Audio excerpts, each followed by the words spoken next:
आज के इस लेक्चर में मैं आपके साथ एनवायरमेंटल साइंस की एक टर्म है एक्स CO2 कंजर्वेशन। तो आज के लेक्चर में मैं आपके साथ एक्स CO2 कंजर्वेशन को डिस्कस करूंगा। सबसे पहले मैं आपको इसकी डेफिनेशन बताऊंगा और उसके बाद ये बताऊंगा कि हम किन किन मेथड्स के जरिए एक्स CO2 कंजर्वेशन को परफॉर्म कर सकते हैं। तो शुरू करता हूं मैं अपने लेक्चर में डेफिनेशन को।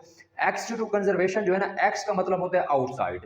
एक्स का मतलब होता है outside. X CO2 conservation is basically preservation, protection and restoration of many species and other biological diversity outside of their natural habitat। तो इसको हम बोलते हैं एक्स CO2 कंजर्वेशन। मैं इसको मजीद सिंपल करके थोड़ा आपको समझा देता हूं कि वो स्पीशीज या ऐसे जानदार जिनकी जो लाइफ है ना वो थ्रेटन है, लाइफ जो है खतरे में है और दुनिया में उनकी तादाद आहिस्ता आहिस्ता कम हो रही है और ये खतरा है कि कुछ सालों में उनकी एग्जिस्टेंस ही खत्म हो जाए दुनिया से।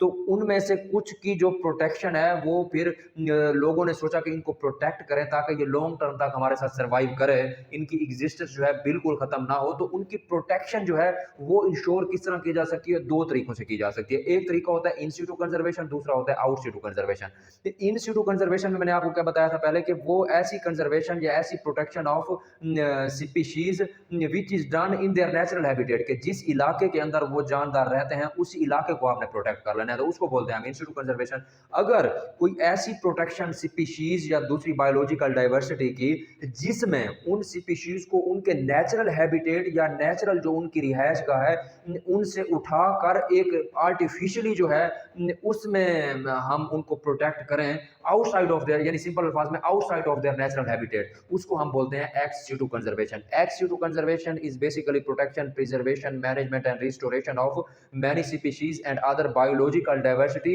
outside of their natural habitats। तो नेचुरल हैबिटेट से आउटसाइड को हम बोलते हैं एक्स CO2 कंजर्वेशन। तो एक्स CO2 कंजर्वेशन जो है हम कितने तरीकों से अचीव कर सकते हैं, एक सीड बैंक, क्रायो प्रिजर्वेशन और लॉन्ग टर्म कैप्टिव ब्रीडिंग। तो सबसे पहले मैं आपके साथ डिस्कस करता हूं सीड बैंक। सीड बैंक जो है ना, बेसिकली ये एक कोल्ड स्टोरेज है। सीड बैंक क्या है? एक कोल्ड स्टोरेज है where seeds are kept under controlled temperature and humidity for storage. कि सीड बैंक जो है वो एक कोल्ड स्टोरेज है जहां पर हम सीड्स को कंट्रोल्ड टेम्परेचर, प्रेशर, ह्यूमिडिटी के अंदर रख कर स्टोर कर सकते हैं। ये तरीका जो है एक आसान तरीका है सीड को स्टोर करने के लिए, क्योंकि सीड्स को हम लोअर टेम्परेचर पर रख कर, जैसा कि 0 डिग्री या उससे कम पर रख कर एक लंबे अरसे के लिए प्रिजर्व या सेफ कर सकते हैं। तीसरे नंबर वाली मैं आपको पहले बता देता हूं, लॉन्ग टर्म कैप्टिव ब्रीडिंग।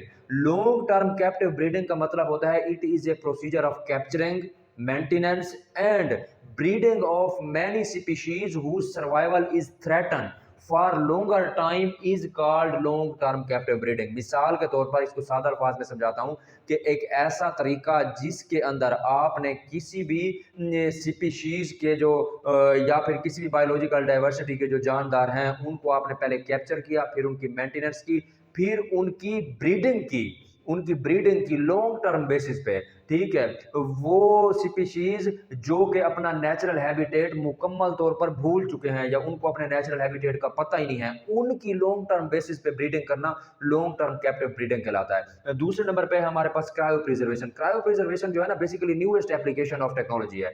ये प्रिजर्वेशन जो है वो बायोटिक पार्ट्स के लिए है। जो बायोटिक पार्ट्स होते हैं उनको कैप्ट किया जाता है अंडर वेरी लो टेम्परेचर, लगभग -200 या उससे कम या उसके आसपास। हम उसको बायोटिक पार्ट को स्टोर करके एक लंबे अरसे तक उसको प्रोटेक्ट कर सकते हैं। तो ये था मेरा आज का लेक्चर जिसमें मैंने आपको इन सिटू और एक्स सिटू कंजर्वेशन के बारे में बताया। मिलते हैं अगले लेक्चर में। Thank you.